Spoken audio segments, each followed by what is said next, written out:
Allez dans Jean, l'Évangile de Jean, au chapitre 1.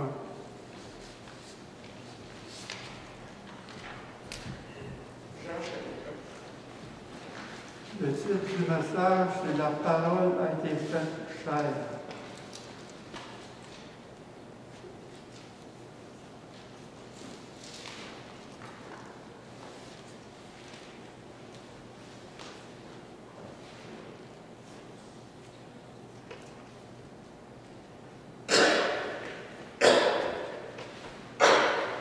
Au commencement était la parole, et la parole était avec Dieu.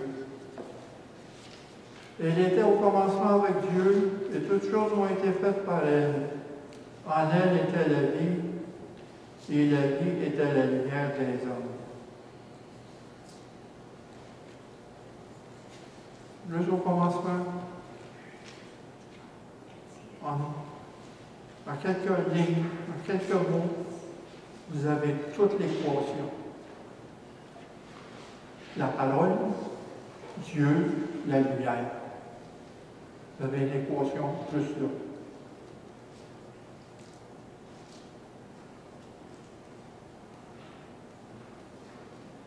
La parole est avec Dieu.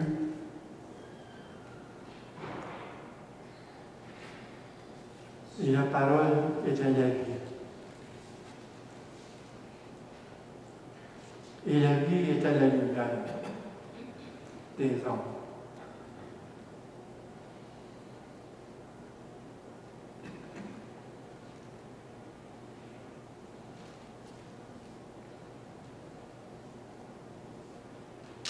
La parole était Dieu. Puis Dieu est la lumière des hommes.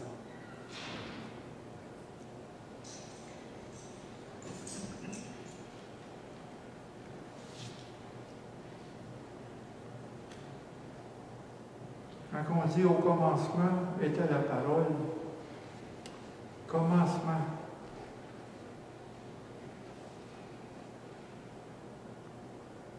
Dans Michée, on a lu la semaine, quelques semaines, au chapitre 5, au verset 1, « De toi sortira pour moi celui qui dominera sur Israël, dont l'origine remonte aux temps anciens, au jour de l'éternité. »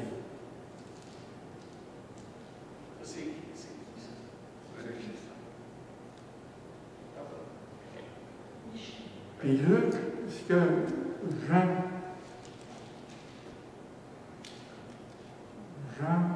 repose sur l'évangile de Jésus. Le thème, c'est Jésus est le Christ. La divinité de Jésus. Dans tout l'évangile de Jean, dans toutes ses épîtres, Jésus est Dieu. C'est tout le contraire de toutes les autres. C'est une fausse, un point qui va véhiculer dans tout l'évangile de Jean.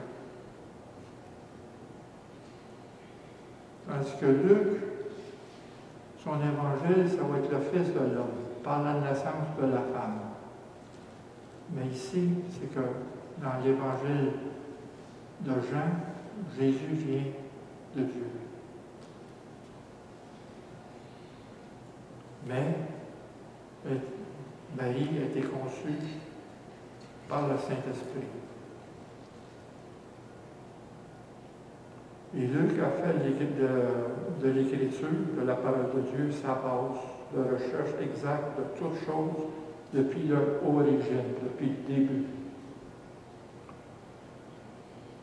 L'Évangile, comme je disais tout à l'heure, l'Évangile de Jean souligne la divinité de Jésus en tant que Fils de Dieu. Et le but de Jean pour son Évangile, tourné au 20e chapitre de Jean.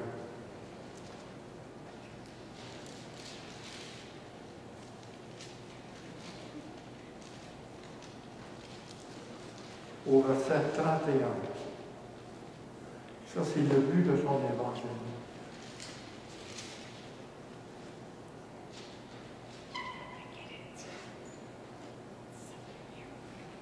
Mais ces choses ont été écrites. N'oubliez pas, la parole de Dieu, les évangiles et les livres des prophètes ont tout écrit de main d'homme sous l'inspiration de Dieu. Il dit, mais ces choses ont été écrites afin que vous croyiez que Jésus est le Christ, le Fils de Dieu, et qu'en croyant, vous ayez la vie en son nom. Ça, c'est la clé de tout l'évangile de Jean.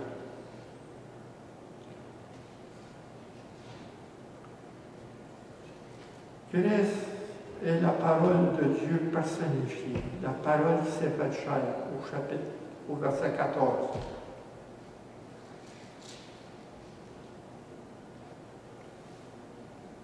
Jésus-Christ a été fait, la parole a été faite chair. Ici, on voit une relation entre la parole et Dieu.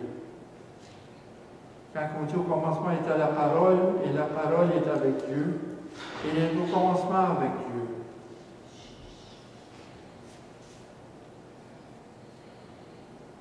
Christ existait avec Dieu bien avant la création. Quand on dit au commencement, on parle au commencement dans l'éternité. Christ existait tout avec Dieu bien avant la croix. Il existait de toute éternité. Dans Colossiens 1:15,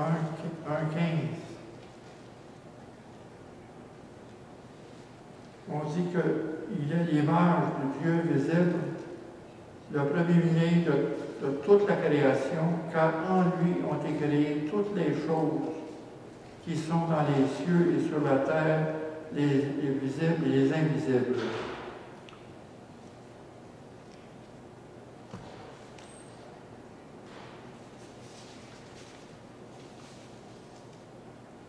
Et la parole était avec Dieu. Parce que Christ possédait le caractère et la nature de Dieu. Parce que dans l'évangile de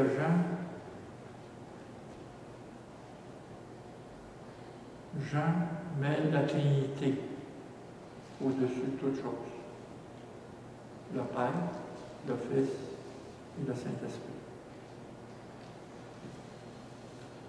Trois personnes en Dieu. Ce sont les trois essences de Dieu. Le Père, le Fils, le Saint-Esprit. En une personne. C'est le mystère qu'il faut prendre par la foi. C'est un mystère qu'on ne peut pas comprendre. On ne peut pas...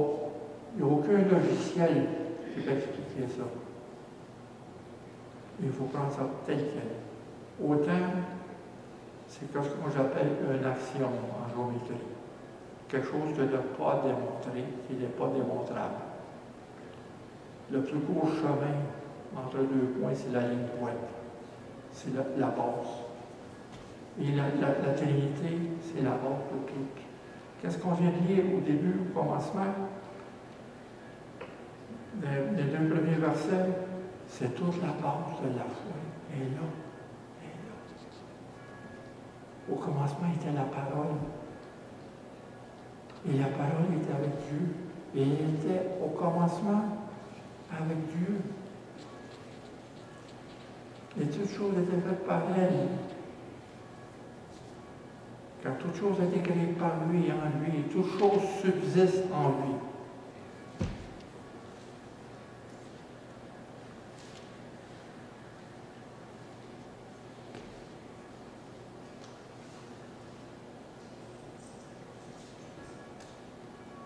On tombe dans Colossiens, au chapitre 2, verset 9.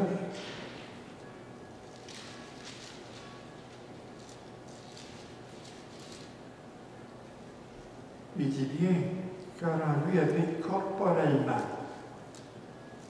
toute la plénitude de la divinité.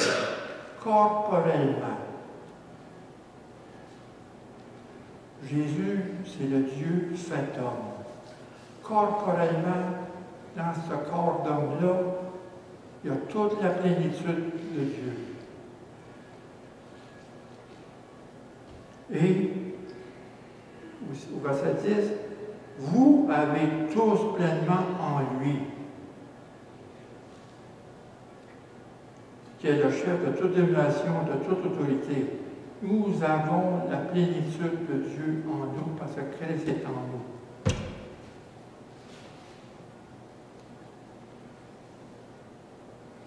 C'est que Jésus lui-même est venu pour nous emmener Dieu en nous. Jésus a été nommé Emmanuel. Dieu avec nous. Dieu avec nous. Suivez la chose, on va dire. La relation, ici, il y a une relation entre la parole et l'humanité.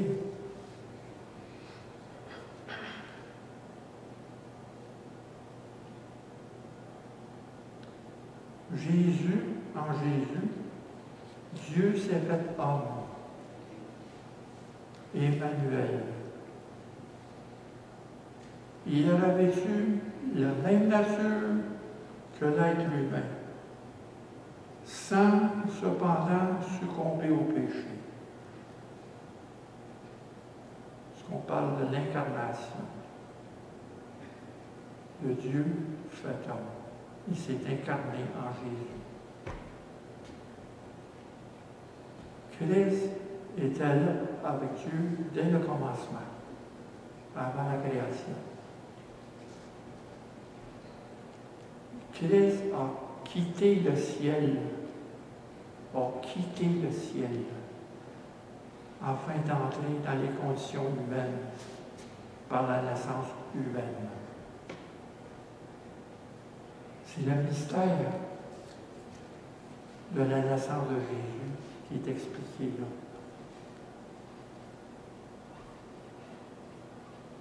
On va au-delà de l'enfant, de la crèche.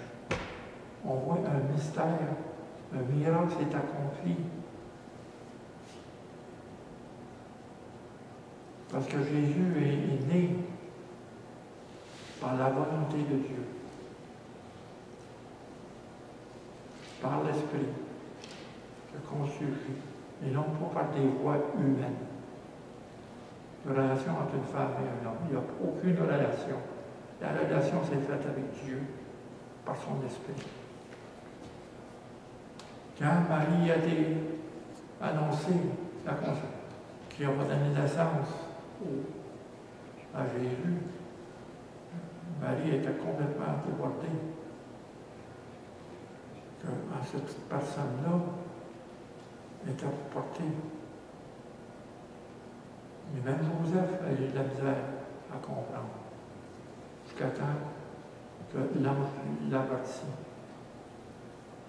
que ça venait de Dieu. Et qu'il va appeler son fils Emmanuel.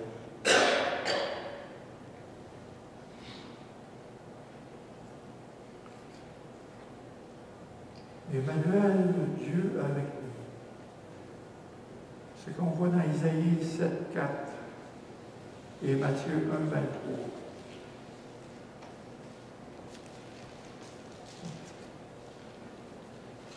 Une jeune femme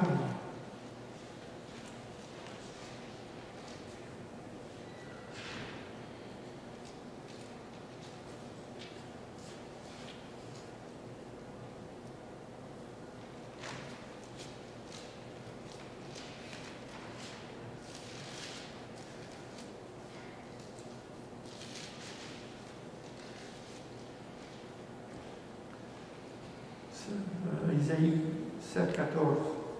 C'est pourquoi le Seigneur lui-même nous donnera un signe.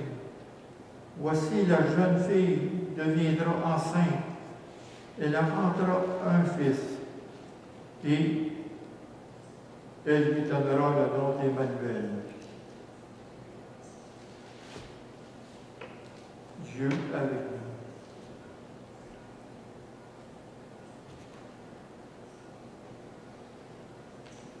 Et tombé dans Philippiens, au chapitre 2.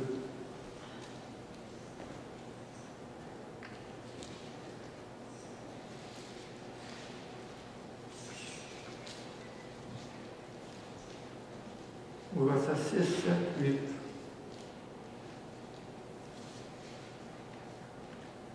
Lequel existait en forme de Dieu, n'a point, parce que Jésus était Dieu, n'a point regardé comme une proie à arracher d'être égal avec Dieu, mais s'est dépouillé lui-même en prenant une forme de serviteur et devenant semblable aux hommes.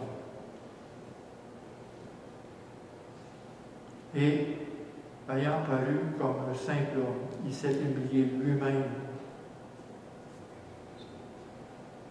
se rendant obéissant jusqu'à la croix. Jésus est venu comme un simple homme. Dieu s'est incarné. Dieu s'est fait chair.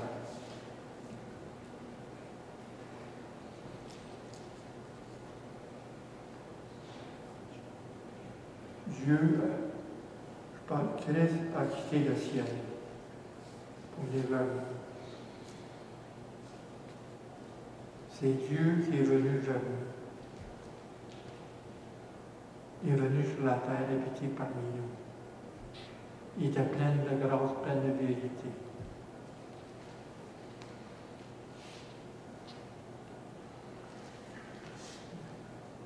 Christ en forme d'homme, dans la forme d'un homme, était Dieu, était le Messie, était celui qui était venu nous sauver.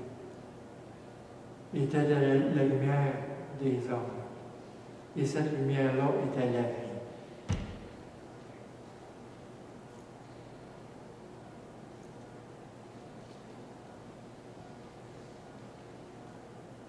Et la relation entre la parole et le monde, c'est que toute chose, au verset 2, on voit ici dans Jean, au verset 2, elle était au commencement avec Dieu, et toute chose, au verset 3, toute chose a été faite par elle. Et rien qui a été fait n'a été fait sans elle. C'est Jean, ça? Oui.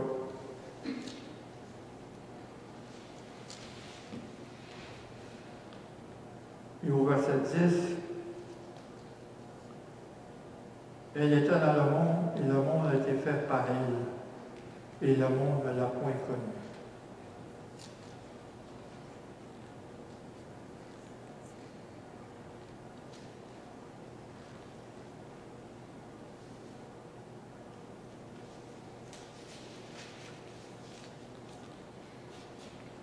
Elle était la vie, et la vie était la lumière des hommes.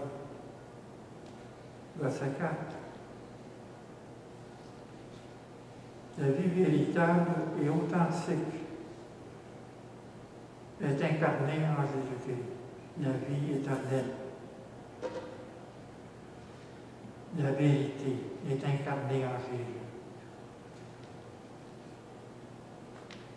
Car Jésus a dit, je suis la résurrection et la vie. Sa vie était la lumière des hommes. En Luc, vous tombez dans Luc, au chapitre 1,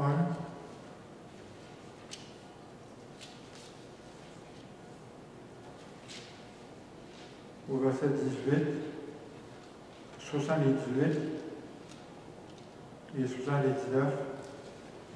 Grâce aux entrailles de la miséricorde de notre Dieu, en vertu de laquelle le soleil levant nous a visité dans le soleil levant, pour éclairer tous ceux qui sont assis dans les ténèbres et dans l'ombre de la mort, pour diriger nos pas dans le chemin de la paix.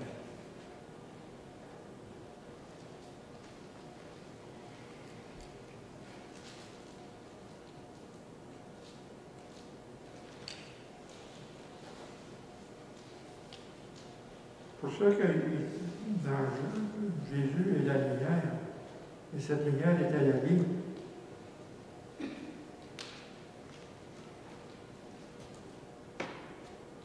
Mais si on regarde cette lumière, c'est pas tout le monde qui l'a reçue. Parce que cette lumière est venue dans les ténèbres, repousser les ténèbres pour montrer le péché.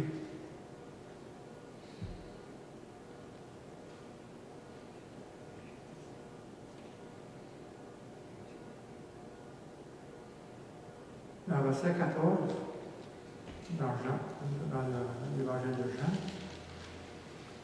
on dit que la parole a été faite chair, elle a habité parmi nous, pleine de grâce et de vérité.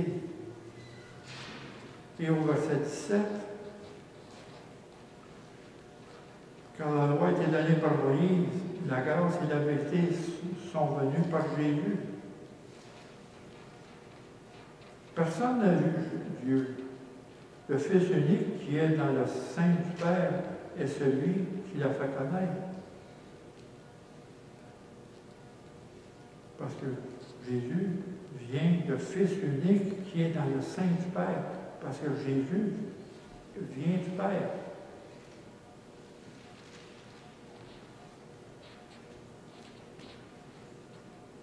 Et la grâce et la vérité sont venues parce qu'il existait sous la loi de l'Ancien Testament une mesure de grâce qu'on constate dans certains, comme Enoch, qui a trouvé grâce devant Dieu, qui était levé d'un char de feu. Il y a Noé qui était sauvé du déluge.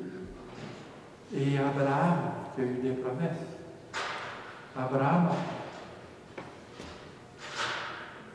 a eu une foi sans doute avec Jésus. Et aujourd'hui, à travers Christ, la grâce et la vérité sont à la disposition d'un plus grand nombre.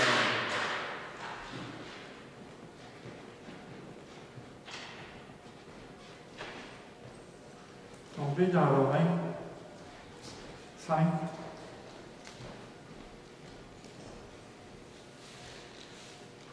Verset 17 à 21.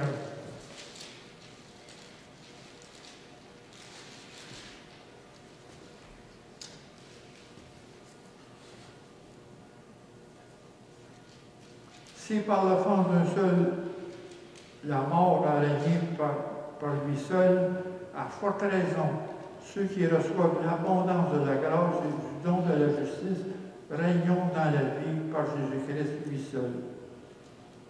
Et au verset 18, ainsi donc, comme par une seule offense, la condamnation atteint les hommes, de même, un seul acte de justice, la justification qui donne la vie, s'étend à tous les hommes.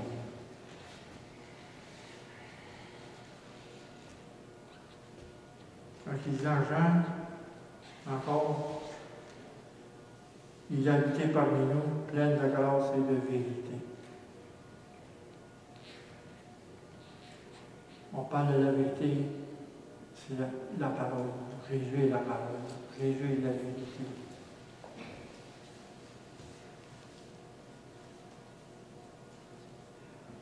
On parle de l'abondance de la grâce, le don de la justice. Parce que Jésus a pris notre place sur la croix. Sur lui est tombé qu'est-ce qui nous était réservé. La peine, le châtiment de Dieu est tombé sur lui. Et c'est par son sang que nous sommes justifiés. C'est une grâce devant Dieu qu'on a réclamée. et Jésus est la justification qui donne la vie à tout homme qui croit en lui.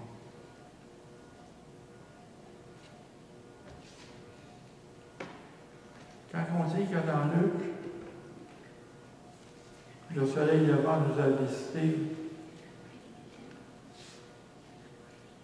c'est que Jésus est l'étoile du matin qui se lève dans nos cœurs. Et l'étoile du matin.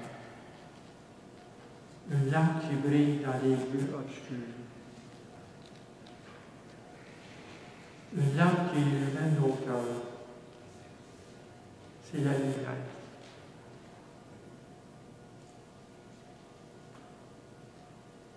Ce qu'on doit louer Jésus aujourd'hui, c'est qu'on a reçu, puis il est venu en nous. On a reçu Jésus, on l'a accepté. On a prié pour qu'il vienne dans nos vies. On a prié pour qu'il vienne dans nos vies.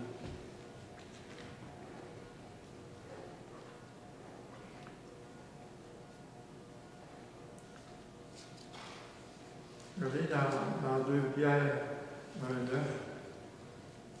au chapitre 1, verset 9.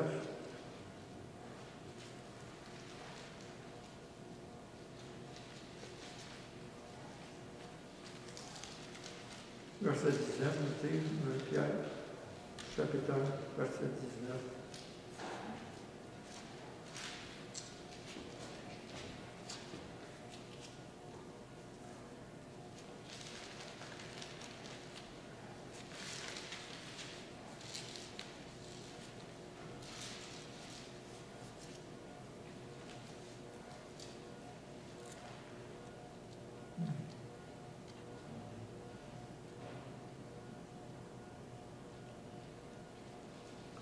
Excusez, je vais me retrouver. Là.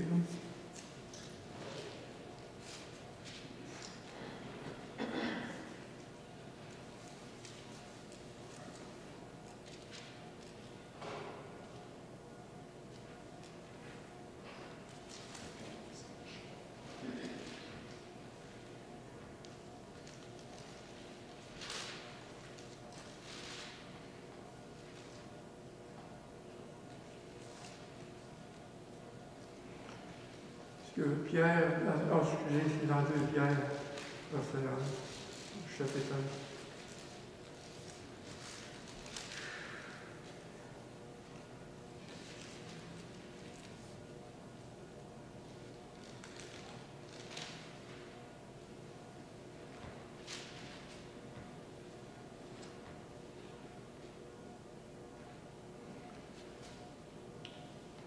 Et nous tenons pour d'autant plus certaine la parole prophétique à laquelle vous faites bien de prêter attention comme une lampe qui brille dans un lieu obscur jusqu'à ce que le jour vienne apparaître et que l'étoile du matin se lève dans vos cœurs. 2 Pierre 1,19. L'étoile du matin qui se lève dans nos cœurs. Qui illumine les yeux du cœur.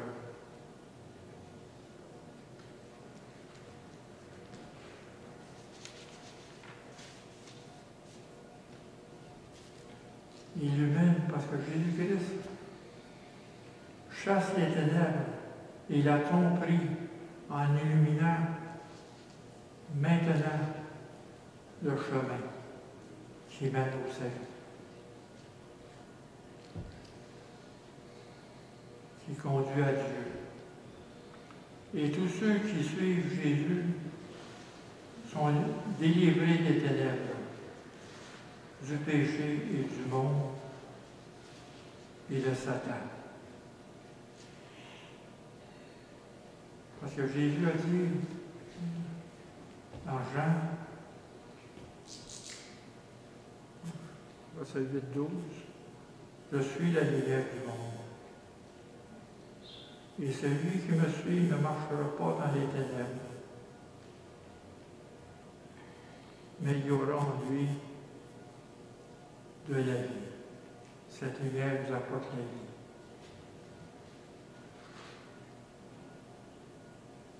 Dans Colossiens,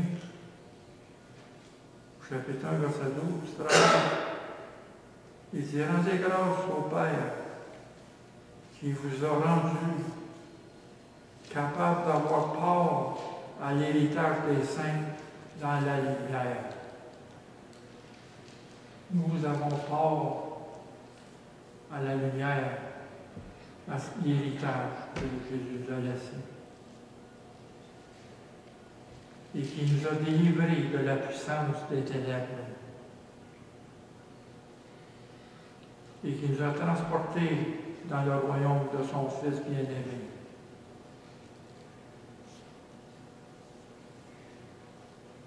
Jésus-Christ nous a délivrés des ténèbres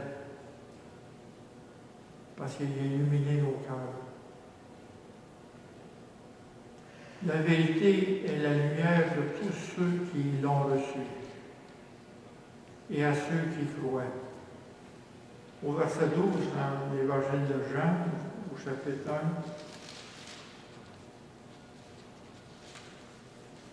1, à tous ceux qui l'ont reçu et à ceux qui croient en son nom, elle a donné le pouvoir de devenir enfants de Dieu.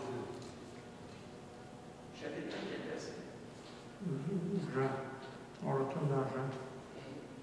Chapitre 1, verset.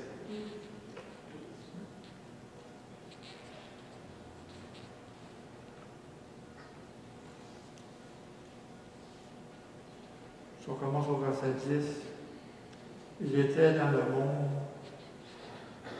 en parlant de la lumière, et le monde a été fait par elle, et le monde ne l'a pas connu. Elle est venue chez les siens, et les siens ne l'ont pas reçu, mais à tous ceux qui l'ont reçu,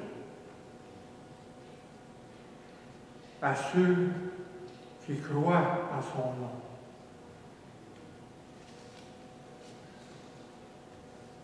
Vous savez, dans l'Évangile de Jean, le mot « croire » revient 88 fois. C'est le point. Croire. Quand Jean a dit, dans le chapitre 20 qu'on a lu tout à l'heure, verset 31, il a dit, j'ai écrit ces choses-là, les choses ont été écrites afin que vous croyiez.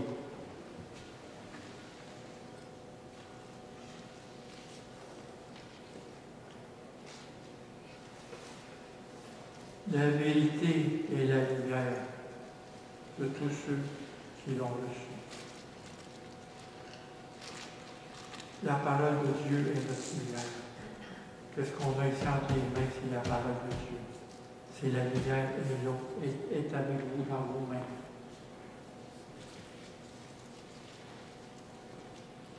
C'est pour ça que dans Jean, que Jésus a dit dans les Écritures, je vais vous envoyer le Saint-Esprit. Je vais vous envoyer le Paraclet. Il va vous enseigner toutes choses. Il faut que je m'en aille pour que tout le monde reçoive l'Esprit. Nous avons l'Esprit Saint en nous. Nous avons la lumière. C'est ça qui est la naissance. Parce que ce verset 12-là, on a lu tout à l'heure,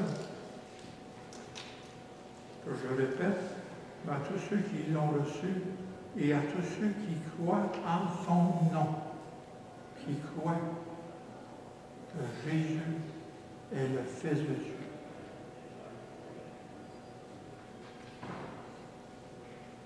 Ce verset dépeint clairement la façon dont la foi qui sauve est venue à nous. C'est un acte instantané. Le moment que l'étoile du matin La parole de Dieu est montée dans votre cœur. Regardez, un matin, on avait ça dans 2e Corinthiens.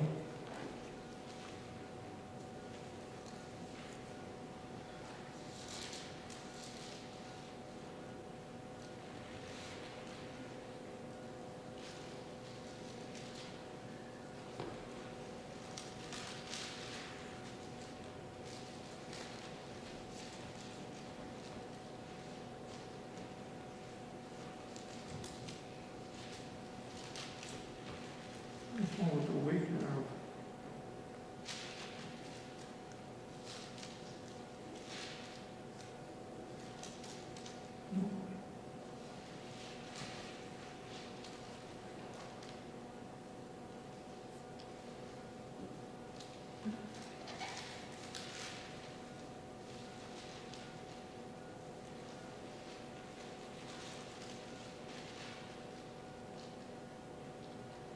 OK.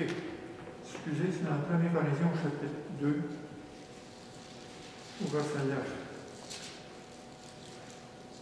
Comme il est écrit, ce sont des choses que l'œil n'a pas vues, que l'oreille n'a pas entendues, et qui ne sont point montées au cœur de l'homme, des choses que Dieu a préparées pour ceux qui l'aiment. Dieu nous les a révélées par l'Esprit. Au début, quand on lit la parole de Dieu, au début, dès la première fois qu'on a ouvert le livre, on a ouvert la Bible. On comprend rien, parce qu'on essaye de comprendre par la tête. On essaye de rationaliser les choses. C'est trop gros pour qu'on comprenne par la tête. Mais c'est du cœur qu'on comprend. C'est lui qui illumine nos cœurs. Ça vient de là, ça ne vient pas de la tête. Ça commence intellectuellement, mais ça finit ici. Qu'est-ce qui est là, il vient ici.